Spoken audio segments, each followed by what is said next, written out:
2000 ആണ്ട് നവംബർ 15-നാണ് ഭാരതത്തിൽ ജാർഖണ്ഡ് എന്ന സംസ്ഥാനം നിലവിൽ വന്നത്. വെള്ളച്ചാട്ടങ്ങൾ, കുന്നുകൾ, പ്രത്യേകിച്ച് കൽക്കരി ഖനനത്തിന് പേരുകേട്ട ഒരു സംസ്ഥാനമാണ് ജാർഖണ്ഡ്. വനങ്ങളുടെ നാട് എന്നാണ് ജാർഖണ്ഡിനെ പറ്റി പറയുന്നത്. റാഞ്ചിയാണ് ജാർഖണ്ഡിന്റെ തലസ്ഥാനം. രണ്ടാമത്തെ നഗരമായ ബൊക്കോറോയിൽ നിന്നും 38 കിലോമീറ്റർ അകലെയുള്ള ദോറി മേഖലയിലാണ് പരിശുദ്ധ കന്യകാമാതാവിനെ പറ്റിയുള്ള ഒരു അത്ഭുതം കേൾക്കാനിടയായത്. തികച്ചും വിശ്വസിക്കാൻ പ്രയാസമുള്ള ഒരു സംഭവം. അതാണ് ദോറി മാതാവിന്റെ കഥ. എൻ്റെ കൈയും കാലും കെട്ടിയിട്ട് വായിലൊരു തോക്കിട്ടിട്ട് പറഞ്ഞ് ഇപ്പം വെടിവെച്ച് കൊന്നു കളയും, ഇനി എവിടെയാണ് പൈസയൊക്കെ ഒളിച്ചു വെച്ചിരിക്കുന്നു പറയുന്നത്. ജാർഖണ്ഡ് സ്റ്റേറ്റിലെ ബൊക്കാറോ.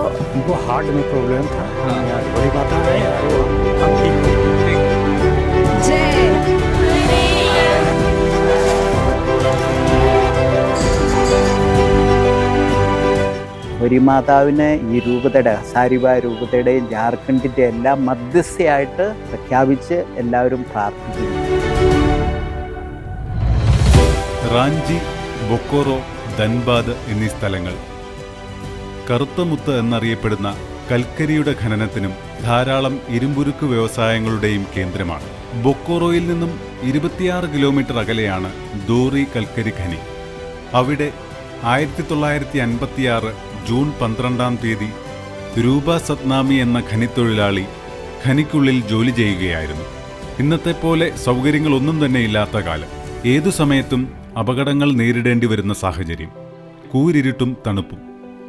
അങ്ങനെ ജോലി ചെയ്തിരുന്ന അവസരത്തിൽ ഒരു സ്ത്രീ ശബ്ദം, മൃദുവായി വെട്ടുക, ഞാനിവിടെയുണ്ട്. ശരിക്കും ഭയന്നുപോയ അദ്ദേഹം മറ്റു തൊഴിലാളികളെ കൂട്ടിക്കൊണ്ടുവന്ന് കിണറൊന്നാകെ പരിശോധിച്ചു. കാരണം സ്ത്രീകൾക്ക് ഒരിക്കലും 100 അടിയോളം താഴ്ചയുള്ള കിണറുകളിൽ ജോലി ചെയ്യാൻ അനുവാദമില്ല, ജോലി ചെയ്യുകയുമില്ല. പിന്നെ ഒരു ഭൂതമാകാനുള്ള സാധ്യതയിലാണ് അദ്ദേഹം അടുത്തുള്ള തൊഴിലാളികളെ സഹായത്തിന് വിളിച്ചത്. ശബ്ദം കേട്ട ഭാഗത്ത് വെട്ടിയപ്പോൾ കൽക്കരിക്കൊപ്പം ഒരു പ്രതിമയും ലഭിച്ചു. പക്ഷേ രണ്ടാമത്തെ വെട്ടിന് പ്രതിമയുടെ ഒരു കൈ ഒടിഞ്ഞുപോയി. കിട്ടിയത് കറുത്ത ഒരു സ്ത്രീ രൂപത്തിലുള്ള ഒരു ശില്പം. തീർച്ചയായും അവരുടെ കഷ്ടകാലത്ത് അവരെ അനുഗ്രഹിക്കാനെത്തിയ കാളിദേവിയാണെന്ന് അവർ വിശ്വസിച്ചു. അവർ കാളിമയ്യ എന്നും ദുർഗാദേവിയെന്നുമൊക്കെ വിളിച്ച് ആരാധിച്ചു തുടങ്ങി. കോൾ ഇന്ത്യയുടെ ഉപേക്ഷിക്കപ്പെട്ട ഒരു മുറി വൃത്തിയാക്കി അവിടെ ദുർഗാമയ്യയെ പ്രതിഷ്ഠിച്ചു. ഭജനയും പാട്ടുമൊക്കെയായി ഏതാനും മാസം കടന്നുപോയി. അങ്ങനെ ഒരു ദിവസം ആന്ധ്ര സ്വദേശിയായ ഒരു എഞ്ചിനീയർ അവിടെ സ്ഥലം മാറി വരികയും ഈ വാർത്തയറിഞ്ഞ് കാളിദേവിയെ സന്ദർശിക്കാൻ പോവുകയും ചെയ്തു.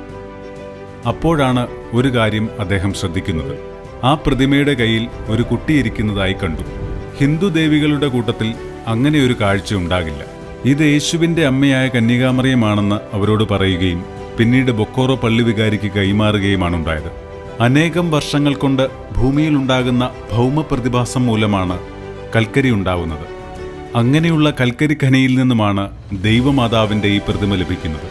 എല്ലാ വർഷവും ഒക്ടോബറിൽ ജപമാല മാസത്തിന്റെ അവസാന ശനിയും ഞായറുമാണ് ഇവിടുത്തെ തിരുനാൾ ആഘോഷം. അങ്ങനെയാണ് ഗുഡ്നസ് TV സംഘം ജാർഖണ്ഡിൽ ബൊക്കോറയ്ക്കടുത്തുള്ള ദോറിയിലെത്തുന്നത്. ജാർഖണ്ഡിനെ പറ്റി പറയുന്നത് അക്ഷരാർത്ഥത്തിൽ ശരിയാണ്. റോഡിന്റെ ഇരുവശങ്ങളും വനങ്ങൾ, കൽക്കരി കൊണ്ടുപോകുന്ന വലിയ ട്രക്കുകൾ. ഇവിടുത്തെ മരത്തിന്റെ ഇലകൾക്ക് പച്ച നിറമല്ല, എല്ലാം കറുത്ത നിറമാണ്. ഒരു കാലത്ത് ഇവിടമൊക്കെ സജീവമായ ഖനികളായിരുന്നു. ഈ ഭാഗത്തു നിന്നുമാണ് മാതാവിന്റെ പ്രതിമ ലഭിച്ചത്. हमारे बगल में जो राइट साइड में जो माइंस है, ये धोरी माइंस है.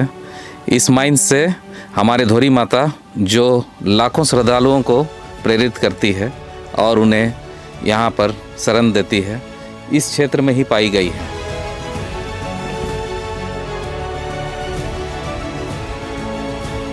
ഉപേക്ഷിക്കപ്പെട്ട ഖനി ഉപകരണങ്ങളും ഓഫീസുമാണിത്.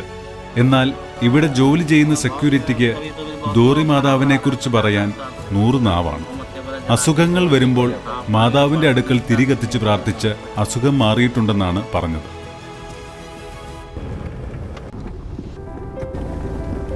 പ്രേതഭൂമി പോലെ തോന്നിക്കുന്ന പ്രദേശങ്ങൾ, ഇവിടെയും വലിയ ഗർത്തങ്ങൾ. പിന്നീട് പോയത് ദോറിയിൽ നിന്നും അല്പം അകലെയുള്ള ജറണ്ടി എന്ന സ്ഥലത്താണ്. 1983 വരെ ദോറി മാതാവിന്റെ രൂപം സൂക്ഷിച്ചിരുന്നത് ഇവിടെയായിരുന്നു. കൽക്കരി ഖനികൾ അടുത്തുണ്ടായിരുന്നതുകൊണ്ടും ധാരാളം വലിയ ട്രക്കുകൾ തലങ്ങും വിലങ്ങും ഓടുന്നതുകൊണ്ടും ഒരിക്കലും ഇവിടെ വൃത്തിയായി സൂക്ഷിക്കാൻ കഴിഞ്ഞിരുന്നില്ല. आपका नाम क्या है? सीमा देवी। सीमा देवी, आप लोग यहाँ पर बगल में रहते हैं? जी, रहते इस हैं। चर्च में सबसे पहले मूर्ति यहीं पर 1983 ഇവിടുത്തെ തൊഴിലാളികളുടെയും ഉദ്യോഗസ്ഥരുടെയും സഹായത്താൽ നിർമ്മിച്ച ഈ കപ്പേളയിലാണ് ദോറി മാതാവിന്റെ രൂപം ഇപ്പോൾ സൂക്ഷിച്ചിരിക്കുന്നത്. गोमिया साइड से है। गोमिया से आप आए हैं ना, यहाँ पर दुकान लगाने के लिए आए हैं। ഇദ്ദേഹം ഒരു ബംഗാൾ സ്വദേശിയായ വ്യാപാരിയാണ്. ധാരാളം ആളുകൾ ഈ വരദായനിയുടെ അടുത്ത് പ്രാർത്ഥിക്കാനെത്തുന്നു. അതുകൊണ്ട് നല്ല വ്യാപാരവും ലഭിക്കുന്നുവെന്ന് ഇദ്ദേഹം പറയുന്നു. मोमबत्ती अगरबत्ती नारियल का यहाँ प्रसाद चढ़ता है।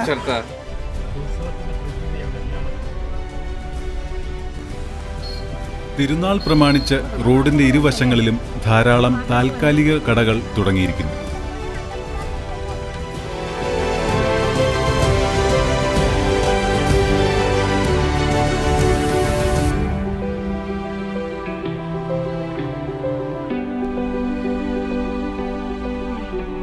ഏതു തിരുനാളിനും ഉത്സവങ്ങൾക്കും കാണാറുള്ളതെല്ലാം ഇവിടെയും നമുക്ക് കാണാം.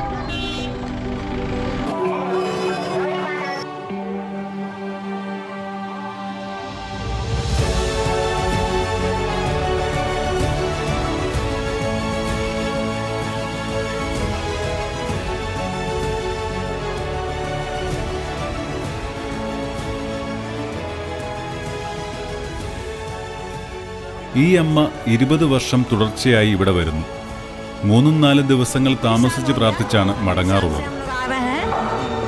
3 दिन रहते हैं यहाँ और जो भी प्रार्थना है मांग है हम लोग मांगते हैं और अपना ये करके चले जाते हैं. ജാർഖണ്ഡിൽ നിന്നുള്ളവർ മാത്രമല്ല, അന്യ സംസ്ഥാനങ്ങളിൽ നിന്ന് പോലും ജനങ്ങൾ ഇവിടെ കുടുംബസമേതമെത്തുന്നു. ചോദിച്ചവർക്കെല്ലാം മാതാവ് അനുഗ്രഹിച്ചതിന്റെ കഥകളാണ് പറയാനുള്ളത്. बेटा का नौकरी हो गया, चलिए बहुत खुशी का बात है। अभी अगर मैं गिनूंगी तो मैं बहुत छोटे टाइम से आ रही हूँ, तो कम से कम 10-15 साल हो गया है यहाँ आते हुए। यहाँ आते धोरी माता की जय। धोरी माता की जय। नहीं हम दूसरी बार आए हैं, अभी ये लोग नया ये लोग नया पहली बार आए। हमको हार्ट में प्रॉब्लम था, हम यहाँ ढोरी माता आए और वो हम ठीक हो गए। ठीक हो गए, चलिए धन्यवाद। ധാരാളം ആളുകൾ ക്യൂവിൽ നിന്ന് അച്ചടക്കത്തോടെ മാതാവിന്റെ അടുത്തേക്ക് ഒരു നോക്ക് കാണുവാൻ, അവരുടെ വേദനകളും യാതനകളും സമർപ്പിക്കാൻ ഭക്തിപൂർവം കടന്നു വന്നുകൊണ്ടിരിക്കുന്നു. ഓർക്കേണ്ട ഒരു കാര്യം, ഇവർ ആരും ദോറിയിലോ ജറണ്ടിയിലോ സമീപ പ്രദേശങ്ങളിലുള്ളവരോ അല്ല.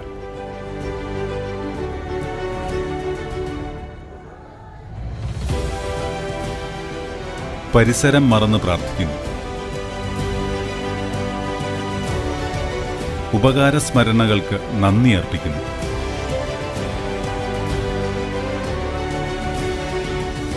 ചിലർ വെള്ളി ആഭരണങ്ങൾ ധാരാളമായി സമർപ്പിക്കുന്നത് കാണുവാൻ കഴിഞ്ഞു.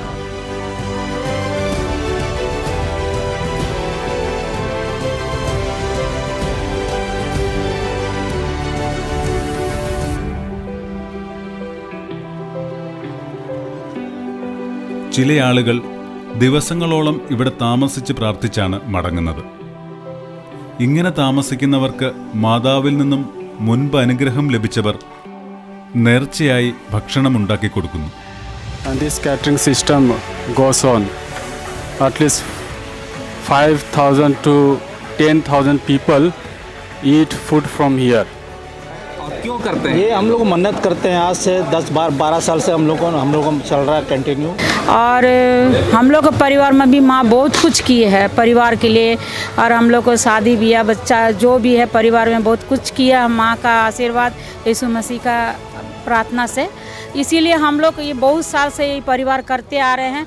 जो लोग उनका नाम से आते हैं उन लोग भूखा नहीं रहे, उन लोग को खिला के उन लोग को माँ का दर्शन अच्छा से करके और विनती करके उन लोग मनोकामना पूरा होने के लिए हम लोग प्रार्थना करके ये वाला खाना हम लोग को खिलाते हैं। हम लोग भी खिलाते हैं और भी लोग खिलाते हैं।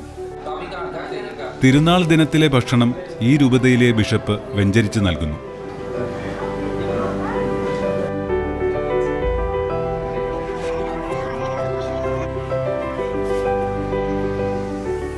വളരെ ചിട്ടയോടെ ജനങ്ങൾ ഭക്ഷണം വാങ്ങി ഭക്ഷിച്ചു പോകുന്നു.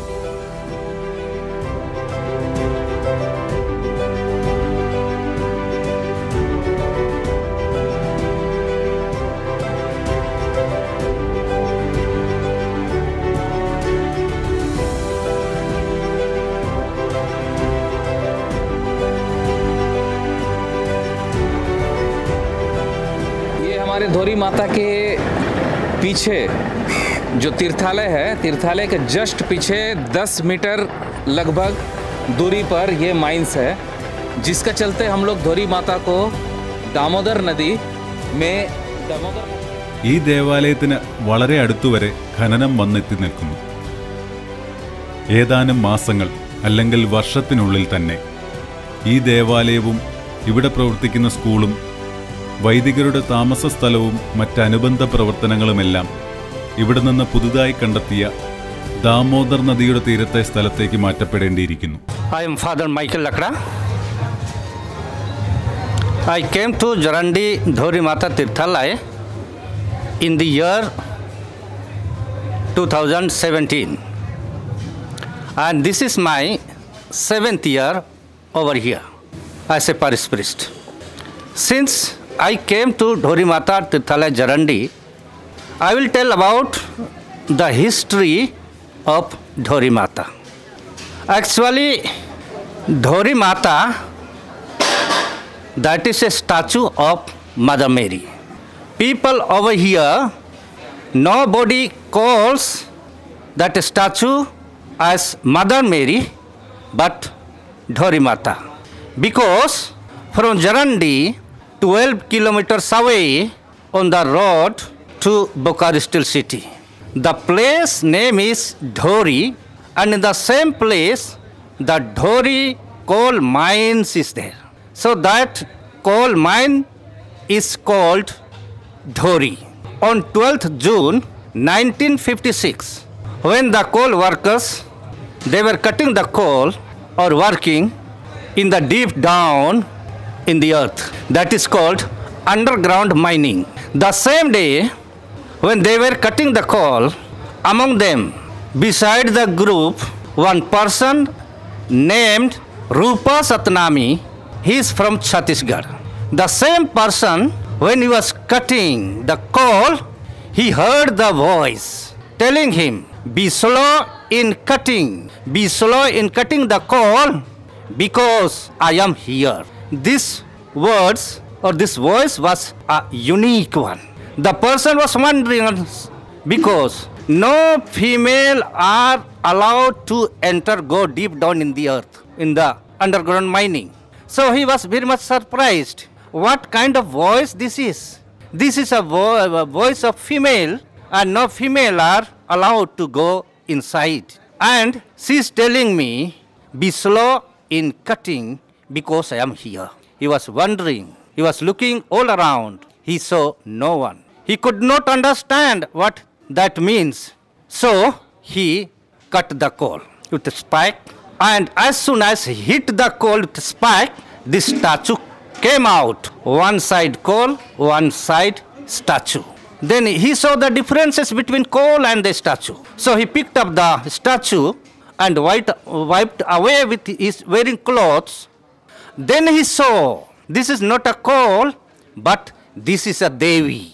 As soon as he recognized that this is a Devi, he started kissing and embracing. And with joy, thrilled, and he was very happy. With that moment, he was so happy, kissing and embracing. He took out that statue outside the mines. And the news spread all over like within no time that Devi is found in Dhori mines. The news spread all over. As soon as this news heard and spread, from that day onwards, people came for darshan, puja pat, bhajan and kirtan. So this statue is found in the coal mines of Dhori. So the statue is called Dhori Mata. Now what happened? When he brought out up all the people coming all around and worshipping, bhajan kirtan all darshan was going on. And now, where to keep this statue? There was no place. So, that statue was kept in the office of Dhori. And people came from all around every day in a huge number for puja, path, bhajan, kirtan and darshan in that office where Dhori, when the Devi was kept. Now they kept the name Devi, but later on, after some times, because she is black, so they kept her name Kali Maiya. So that statue was worshipped in the name of Devi and Kali Maiya. But for a year, they continued worshipping darshan, bhajan kirtan and puja path in the name of Dhori and in the name of Devi and Kali Maiya. But slowly, when they were worshipping and all bhajan kirtan was going on, they saw that in the life there is one small baby. So they were thinking, they had a doubt, why this Devi or this Kali Maiya is bearing one child in the life? Why there is a child there? There was a doubt. All the Hindu brethren, when they were worshipping puja path, bhajan kirtan and darshan were doing, they had a doubt. Why this is like that? This keeping one child. Because in Hindu religion, no Devi has a baby in the life. No Devi has got. But why this statue, this Devi or this Kali Maiya is having one baby? They had a doubt. But they continued worshipping bhajan kirtan, all darshan. For 1 year they worshipped. Then at that time in this area, many South Indians were there, especially from Tamil Nadu. And those who were Catholics or Christians, they had a devotion to Mother Mary. And among them, there was one Catholic officer in the coal mines. And seeing the whole crowd going every day for worship, he also one day went there and saw. As soon as he entered the office where Dhori Mata, that statue was kept, as soon as he saw, he recognized she is neither Devi nor Kali Maiya. It is a statue of Mother Mary. This belongs to Christians, Catholics, and the Mother Mary is a mother of Jesus Christ. And the baby she is bearing, that baby is Jesus Christ, baby Jesus Christ. This is what he told the committee. Since they were doubting about this statue, that doubt somewhat cleared up. When it was clear that it is okay, this belongs to Catholic Christians, then they planned to hand over to the Christians. They were planning, okay, we'll hand over to the Christians. It may be of the statues may be of Christians. They really, the Hindu brethren, they thought that we'll hand over to the Christians. They were very good. 1 year they worshipped, but they wanted to hand over to the Christians.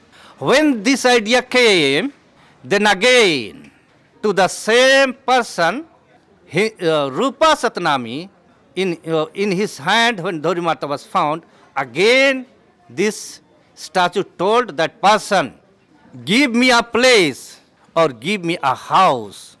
Give me a place or build a house for me. This is what the statue told to Rupa Satnami, the one who found the statue. When he heard this one, that person was very innocent. He could not understand what this means.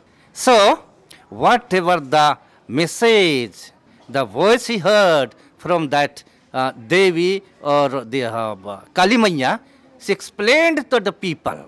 Of course, Hindu brethren, they could not understand, but as soon as the Christians heard of it, especially the Catholics, when they heard of it, they understood that this statue of Mother Mary, needs one church or a grotto. So, all the Christians and the Hindu brethren, they planned it one day to hand over to the Christians. And before handing over to the Christians, when they heard it that she needs one church or one grotto, before that they built one small church just beside the road. Beside the road, they built the church. In that same church, the prayers, darshan and mass was going on since long like that. Then, since it was just beside the road, it was not very comfortable, inconvenience because of dust, full of dust and the vehicles running about. So, in 1983, when this shrine was built and completed, then the Dhori Mata was shifted to the new shrine. And now still she is there. The original Dhori Mata is kept in the new shrine. Now, this year, we are celebrating 67th year of Dhori Mata feast. Since long, since so many years, now the speciality of Dhori Mata is this. This Dhori Mata, statue of Mother Mary, Jesus' mother and our mother, belongs to everyone. No caste, no religion. She belongs to everyone and everyone calls she is our mother. Jai Ishu. I, Christopher Gaikwad, from Dhori Mata Parish, have been a parishioner in this place for more than 50 years. Another incident that I would like to share as a witness was during one of the annual feasts. There was a child, a handicapped child, who had not walked from his childhood, and the parents had come with the conviction and faith that Dhori Mata will be giving healing and relief to that little child.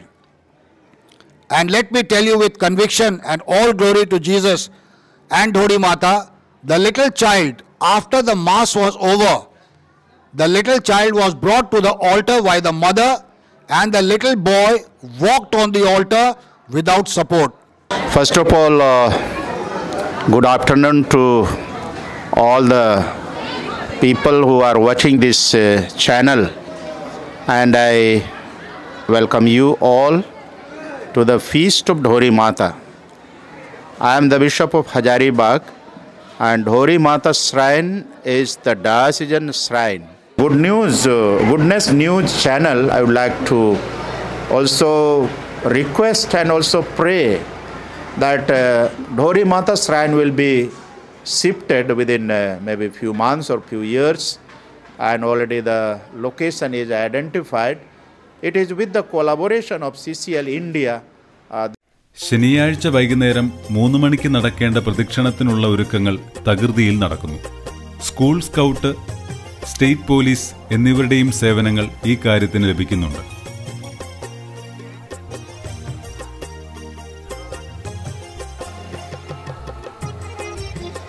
പതിനായിരങ്ങൾ പങ്കെടുക്കുന്ന ഒരു പ്രദക്ഷിണമാണ് നടക്കുന്നത്.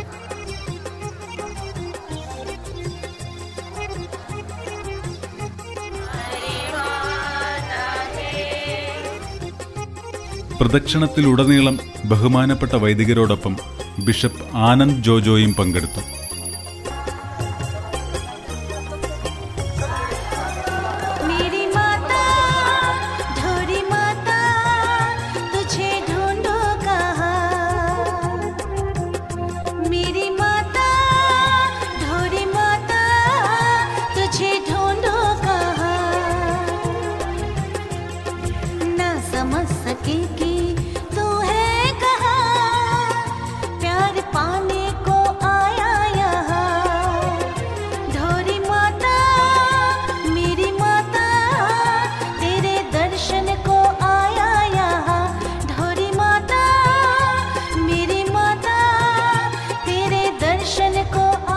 ധാരാളം ആളുകൾ മാതാവിന്റെ ഒരു photo എടുക്കാൻ കാണിക്കുന്ന ആവേശം കണ്ടാൽ മനസ്സിലാകും ഇവിടുത്തെ ജനങ്ങളുടെ മനസ്സിൽ ധോറി മാതാവ് എത്രമാത്രം സ്വാധീനം ചെലുത്തിയിരിക്കുന്നുവെന്ന്.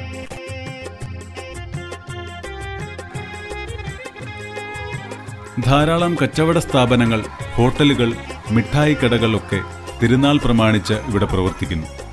ഒരു തരത്തിൽ പറഞ്ഞാൽ ദോറി മാതാവിന്റെ തിരുനാൾ നാടിന്റെ ഒരു ഉത്സവമായി മാറിയിരിക്കുകയാണ്.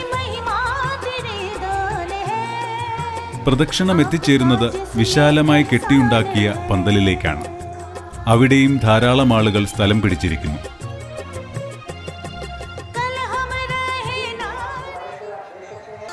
ഗ്രാമീണരുടെ എല്ലാ കലകളും നൃത്തനൃത്താദികളും മാതാവിന് കാഴ്ചവെച്ചാണ് അവർ പ്രധാന സ്ഥലത്തേക്ക് മാതാവിനെ എതിരേൽക്കുന്നത്.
തുടർന്ന് പരിശുദ്ധ കുർബാനയായിരുന്നു.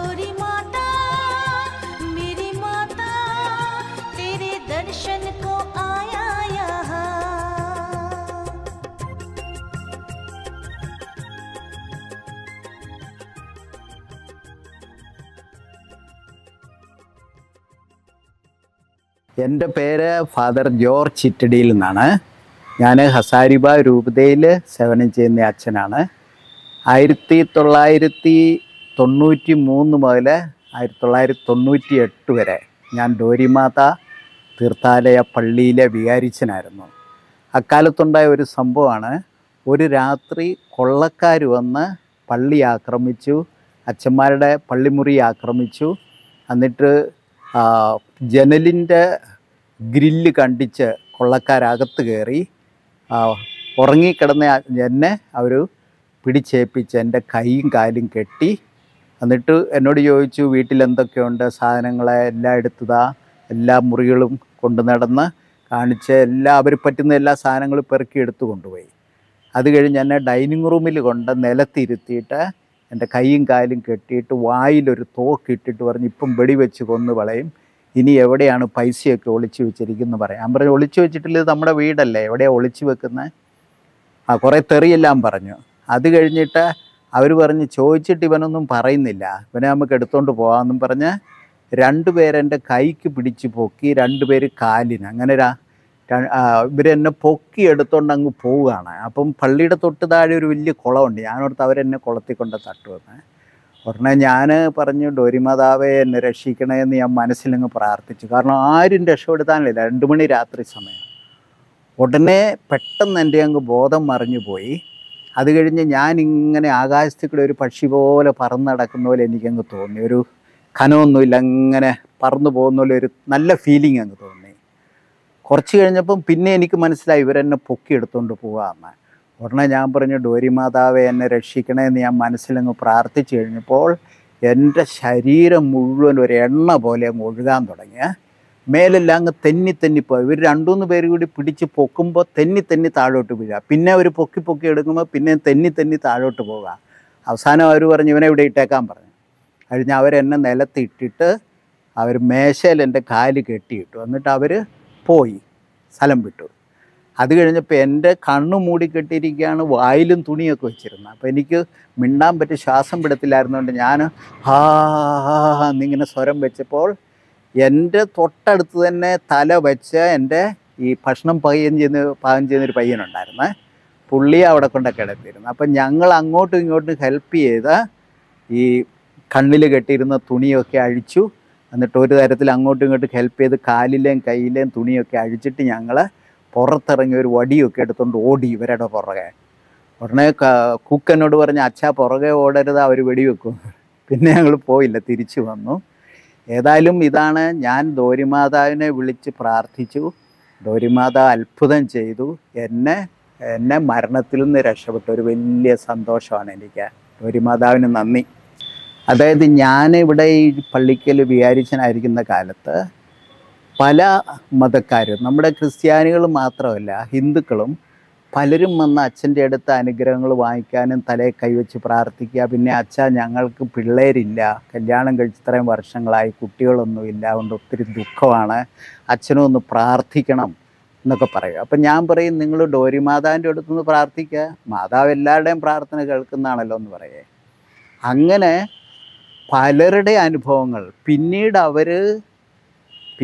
അവർ പള്ളിക്കൽ ക്രിസ്ത്യാനികളും മാത്രമല്ല മറ്റുള്ള മതസ്ഥരും വന്ന് കുർബാന ചെല്ലാനായിട്ട് അവർ ഇൻറ്റൻഷൻ എഴുതി തരുവേ, കുർബാന ചെല്ലാനായിട്ട് ഇന്ന കാര്യത്തിന് നന്ദിയായിട്ട് കുർബാന ചെല്ലിക്കണമെന്ന് പറഞ്ഞ് എഴുതുക. അപ്പോൾ എന്താണ് പറയും, ഞങ്ങൾക്ക് ധോരിമാതാവിനോട് പ്രാർത്ഥിച്ചു, കുട്ടികളുണ്ടായി, അതിലുള്ള സന്തോഷത്തിന് ഞങ്ങൾ മാതാവിന് നന്ദി പറയാൻ കുർബാന ചെല്ലിക്കണം. ഹിന്ദുക്കൾ പോലും ചെയ്യാൻ. ഒരിക്കലൊരു സംഭവം എനിക്ക് വളരെ ടച്ച് ചെയ്താണ്.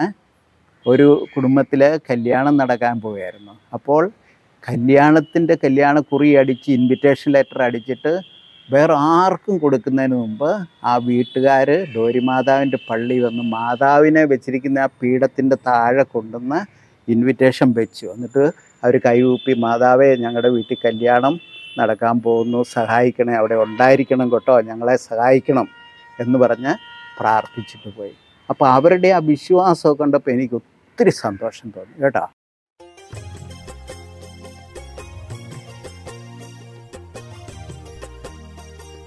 തിരുനാളിനോടനുബന്ധിച്ച് ജറന്തി സ്റ്റേഷനിൽ എല്ലാ എക്സ്പ്രസ് ട്രെയിനുകളും നിർത്തും. ധാരാളം തീർത്ഥാടകർ ട്രെയിനിലും എത്തുന്നുണ്ട്. ഇവിടമൊക്കെ ഒരു കാലത്ത് കൽക്കരി ഖനിയായിരുന്നു. മറ്റു സ്ഥലങ്ങളിൽ പുതുതായി ഖനനം തുടങ്ങുമ്പോൾ ആ മേൽമണ്ണ് ഇവിടെയിട്ട് കുഴികൾ നിറയ്ക്കുന്നു. ഇവിടെ എവിടെ നോക്കിയാലും കൽക്കരിയുടെ സുഗമമായ പോക്കുവരവിന് ധാരാളം റെയിൽ ലൈനുകൾ കാണാം. പിറ്റേ ദിവസം ഞായറാഴ്ച ആയതുകൊണ്ട് തിരക്ക് വളരെ കൂടുതലാണ്. ദേവാലയത്തിൽ ധാരാളം ആളുകൾ മാതാവിനെ ഒരു നോക്ക് കാണുവാനും അപേക്ഷ സമർപ്പിക്കാനുമായി കാത്തുനിൽക്കുന്നു.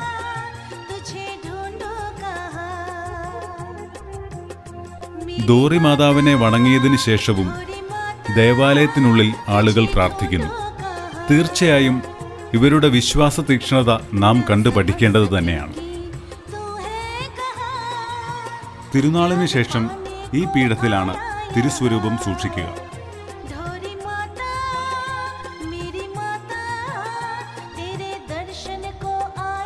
ഇവിടെ കുർബാനയ്ക്ക് മുൻപ് ചില പ്രാദേശിക ചടങ്ങുകൾ നടക്കാറുണ്ട്. 10 മണിക്കുള്ള തിരുനാൾ കുർബാനയ്ക്ക് ശേഷമാണ് തിരുനാൾ അവസാനിക്കുന്നത്. എല്ലാരിലും സന്തോഷമാണ് പ്രകടമായി കാണുന്നത്.